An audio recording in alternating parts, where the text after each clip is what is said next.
So now we have a chart of the FDAX and we just take the replay tool and we choose any of those days. So it's 1 hour profile. We just take any backtest or replay and I will show you the way of analysis. So we see our profiles. First thing we do, because if we want to trade the opening auctions or actions, we are now at close of the session, so we will not check for a trade in this profile, but they closed in the profile. First things first, we can create our business zone. So in this low volume area, create it for Tuesday. Business zone 1, copy paste. Business zone 2.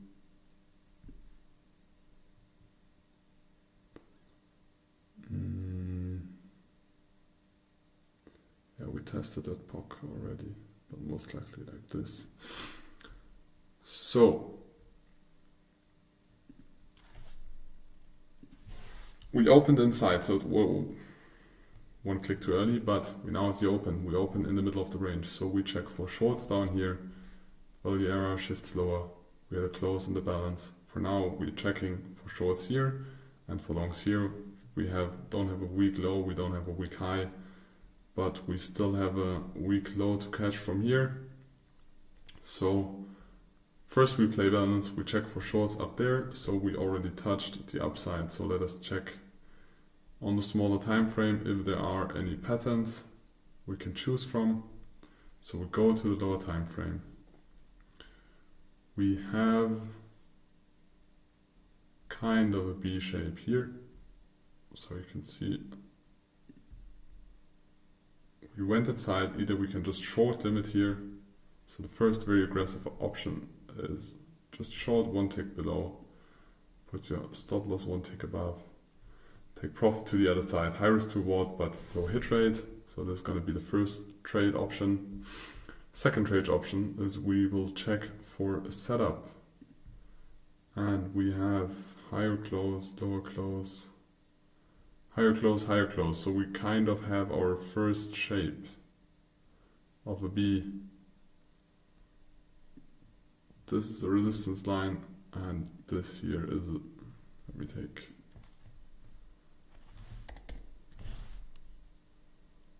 so support line, resistance line for now. So very small zone, but so I don't like the setup because it's likely that we're going to spike above, but we could use it as a first entry for a setup, but I would wait in this case because, as I said, the B setup is not really beautiful, but now this one is a beautiful setup.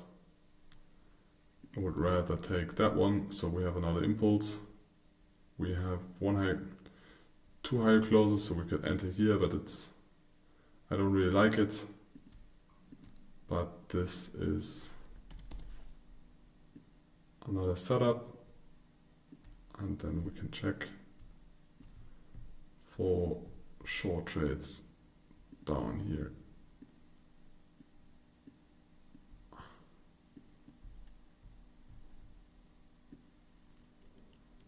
So let us check what happens. I really don't know what happens next. So we get stopped out, no worries. First try, it is what it is. We now have a B and we have a break-in setup. So yes, we can trade long, but the risk to reward is going to be too bad until the business zones. So we are not taking that trade.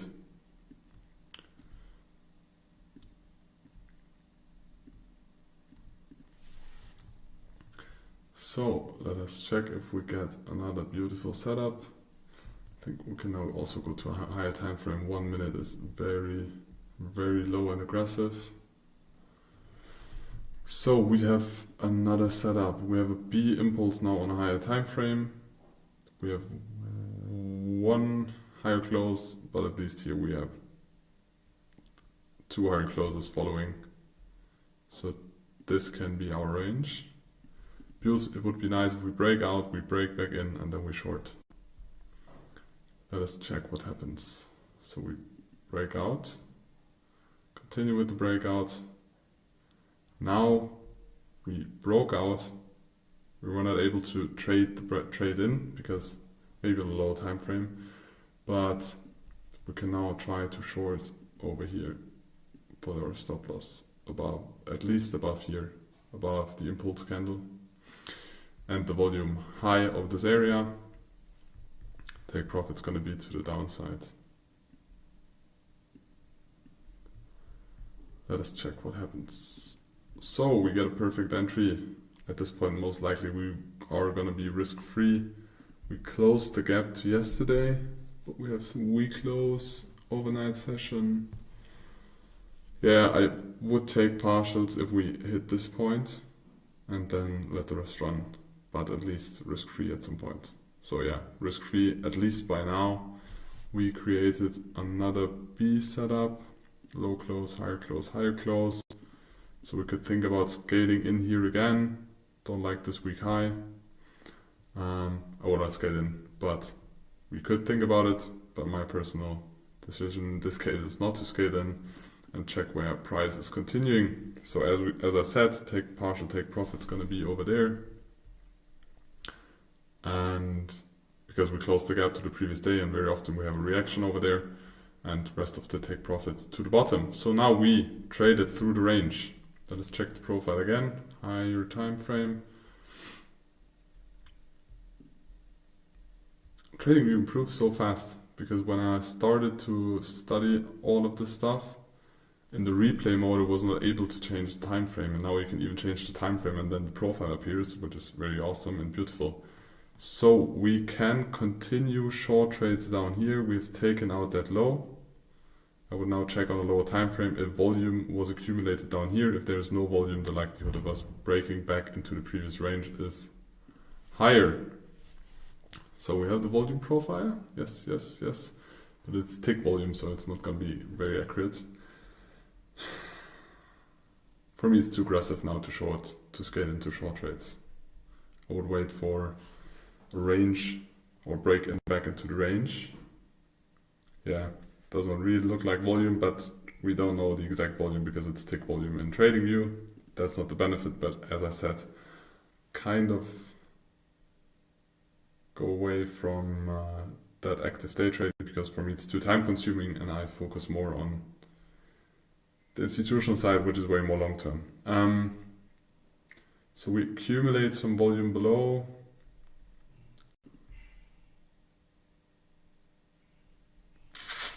Could be a beautiful setup. So we have one, that's the lowest close, then we have one higher close, another higher close. So this is our first area of interest. With a breakout, we had a break back in. We could think about scaling because we have very aggressive push. So I don't know what happened that day, but we have interest to sell. So we can take first entry over here. And then check for historic take profit. So it's way more easy if you have live markets because then you have multiple time frames to check. So is there a naked value area, naked VPOC from the past days? No, we have this week low. So this can be our first area of interest, but we already traded through that. So where's the next one? It is down here.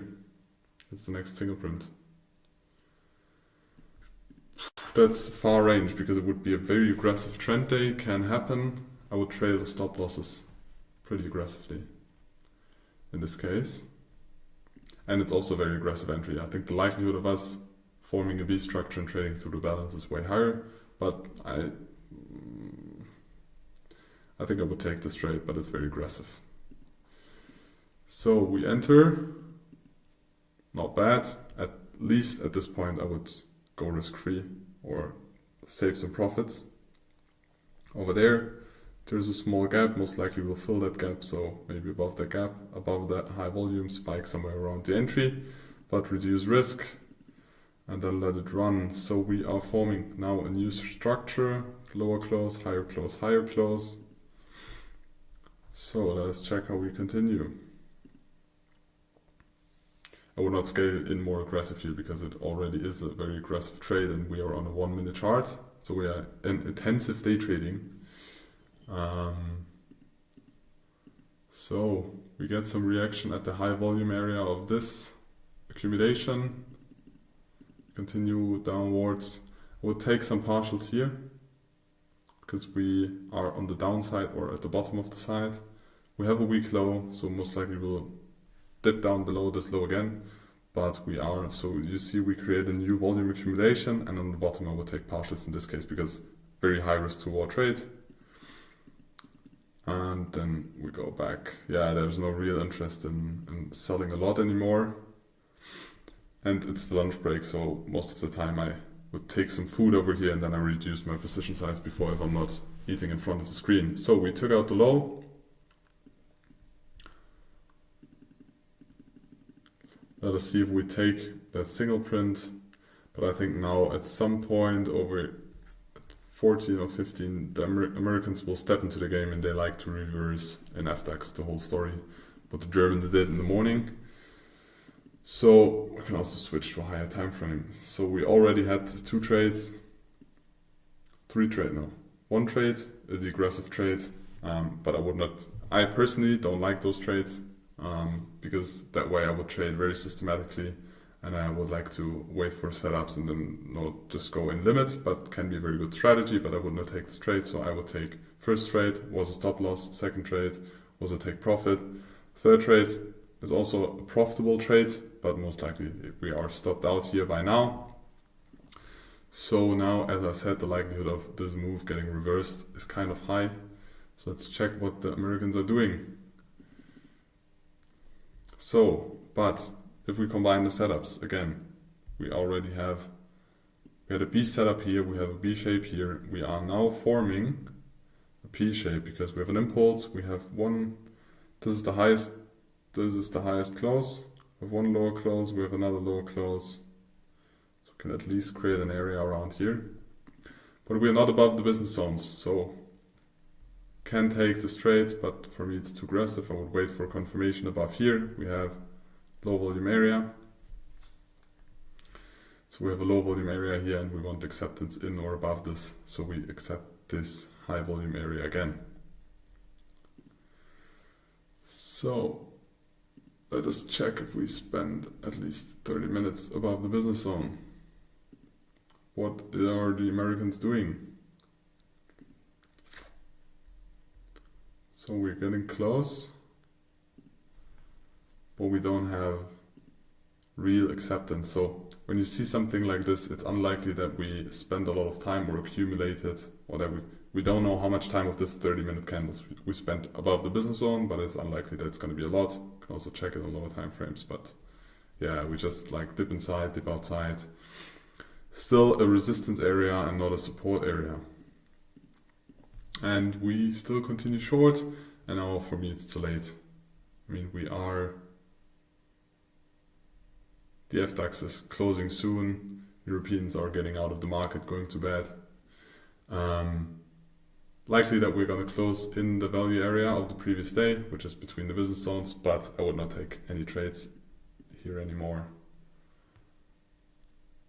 So, happens. So we have kind of strong lows. The highest volume is not on the low. If this volume profile would be shifted to the downside, it would be more strength to the downside, but it's kind of to the upside. We have a low volume area here, so we can trade through that very fast. We don't really have a setup. Now we could have or could create a setup because we have one lower close, two lower close, create our P shape. By the way, most of the time I'm making them orange, but this is just educational purpose, so it doesn't matter, and again adapt it to your own style, the things you like. So break out now. No real big interest in here, but we close the session. We check the high time frame in the value area, but on the bottom of the value area. But this was now one example of how you trade the profiles. Hope you got an explanation. We will do some live session analysis in the live sessions, and Also give real market overviews. So every morning we'll send you the analysis before the market opens, and then you can check what happens after that. Because inside balance, outside trend. But I hope you got a feeling for how to put the things in context. How many things you're viewing, and I'm taking the puzzles. And now you could also, as a confirmation, take the order book when you're looking for the entry, or finished auctions on the top, on the bottom. But as I said, I adapted it already to my style that I don't use it anymore, but then there just would be a footprint chart, and you check if there's a finished auction as another confirmation. So pretty simple, and then just study. It's about studying and exercising, but this is one example we have on TradingView. Maybe I'll ask Tom, or most likely Tom will also record an example like this on Sierra chart, or search maybe on ATA. So we have a couple of different softwares, and you realize that the software is not the holy grail.